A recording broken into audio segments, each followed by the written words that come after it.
our next guest asked the question of whether we can imagine a video activism focused on preservation rather than urgency. I really like this question. So please welcome Leyla-Nour Benouniche, aka Nightlight, The Hague-based radio host, illustrator, video editor, 3D modeler, e-textile, sewer, metalworker, interaction designer, and dancer. I have to do the whole list. Wow, I did not expect that. It's nice to see it all together. So welcome.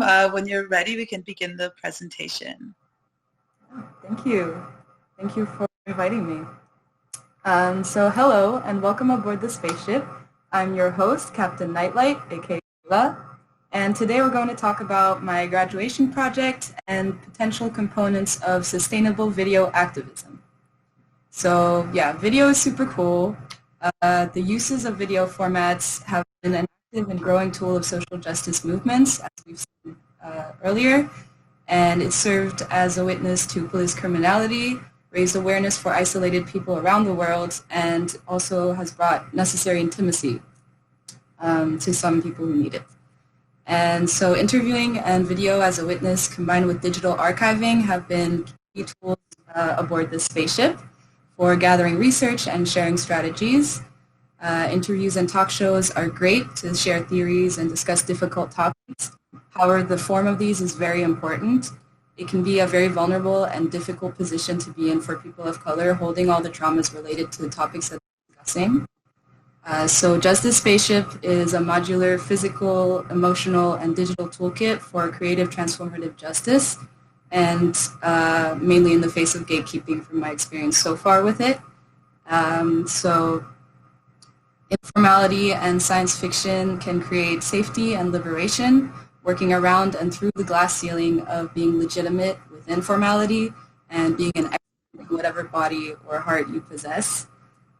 So we flew around to the Royal Academy, which is where I studied, and we asked resilience what if, and we showcased some of the collective imagination of marginalized voices within the Academy. We came back a few times, tumbling from micro to macro. We've gone through many iterations, starting with a focus on mental health, like here, which first revealed the necessity for complaints work as diversity work. So we'd go around collecting notes. And we flew to other planets as well. In the Hidden Galaxy, we explored the delusion of universal knowledge and questioned the legitimacy of artifacts. And then we traveled to the gray space in the middle of the universe. And we kept having similar conversations, so we documented them to avoid repetition. We played, we sang, we drew, we listened to and for resilient futures, and we explored our dreams and our bodies as alternate forms of knowing. Then I was getting kind of tired, and our solar system got sick.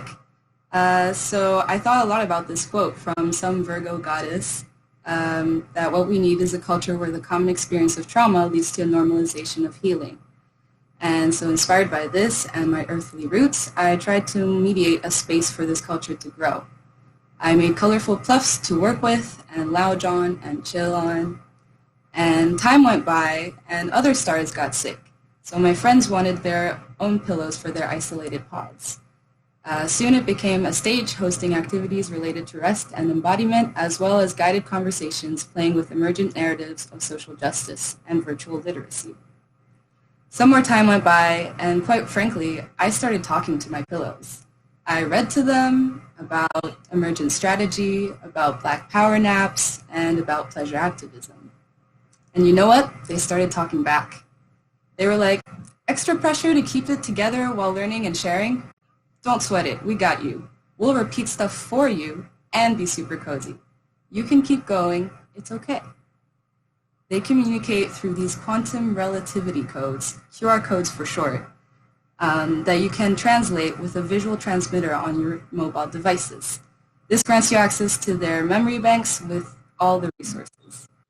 For example, you can find some words I gave them to use. Knowing what words to choose for which audiences to get your point across while preserving yourself is a training program in itself. You can't do a whole decolonial or queer course as an intro every time you work in these institutions, but you don't have to dumb down your content. Just kindly remind people to Google it. So you can find lots of stuff on there, also resources from aliens that we encountered along the way, and that way I can keep going and explore some other corners of the universe. I personally think that sounds like liberation, don't you? So with this, my final words are a bit too early, but just this spaceship, take us home.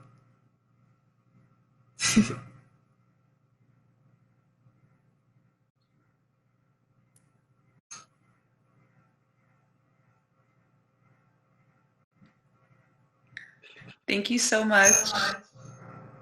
Thank you for having me. I loved your presentation. It really also brought us into, I think, the installation space that you had created, which is also behind you.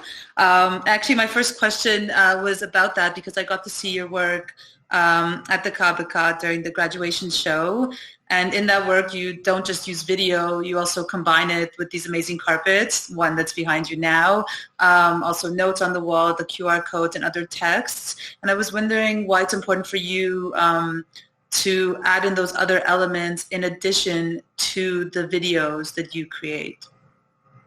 Well, originally my project was actually a spatial project. In the beginning of the year, I kind of was having this option of going either streaming or physical, and I actually went for physical, and then had a lot of bumps along that road.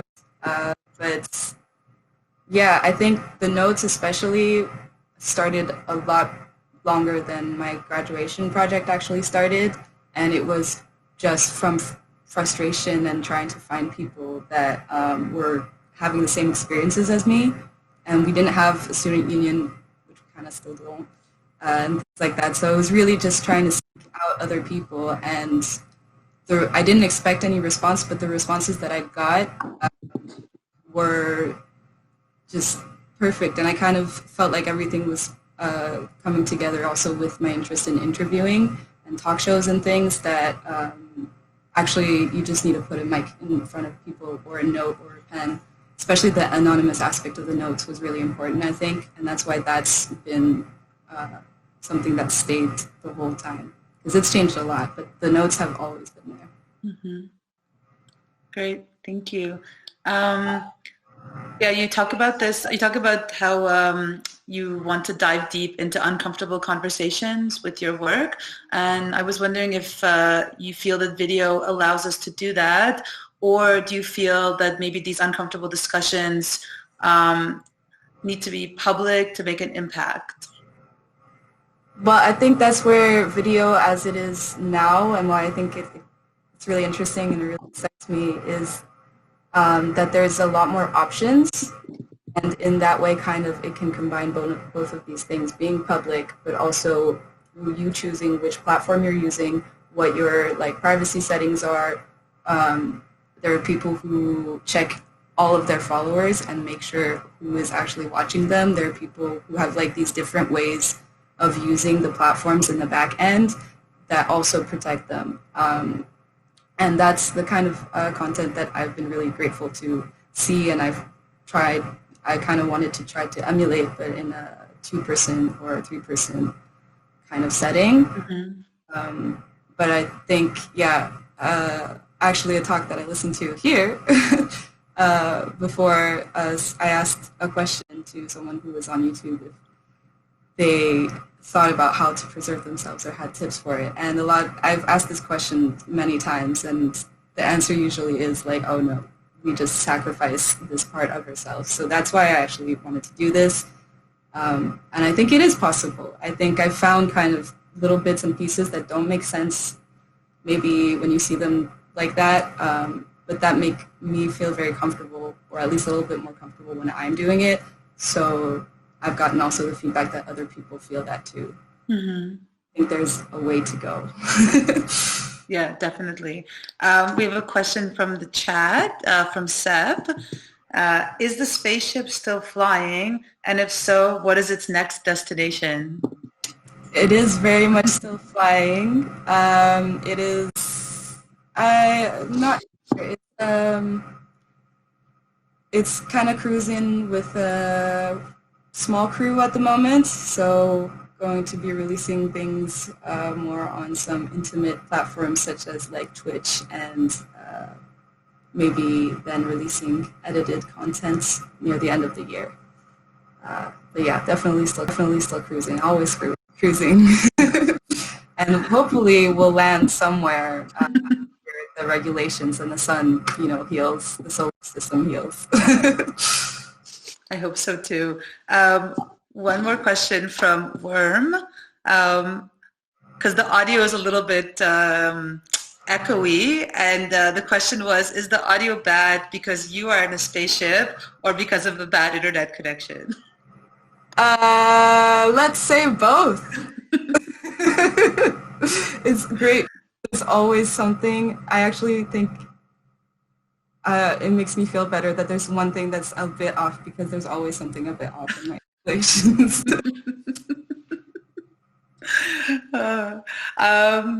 Yeah, I have one final question, which is also related to the spaceship, but I was curious about why you chose to use these these kinds of space metaphors and aesthetics. Does it have to do with sci-fi, for example, or notions around like Afrofuturism? Yeah, I was just curious about some of those choices you made. Yeah, I wrote my thesis on, which is right here, Arab futurism, and also obviously I'm very inspired by Afrofuturism. That's part of it. And then I already was working with a group, and our name was Justice Palace because we were next to the Justice Palace. So I thought this spaceship was kind of a nice thing. And then I also came across the idea of doing friendship in all of my other promotion, and I really, really liked that. And I had people come to me. I didn't think too much into it. I just thought it was cute. And then I had people come to me with crazy philosophical ideas behind the word friendship written like. Yeah. Great. Thank you so much, Leyla.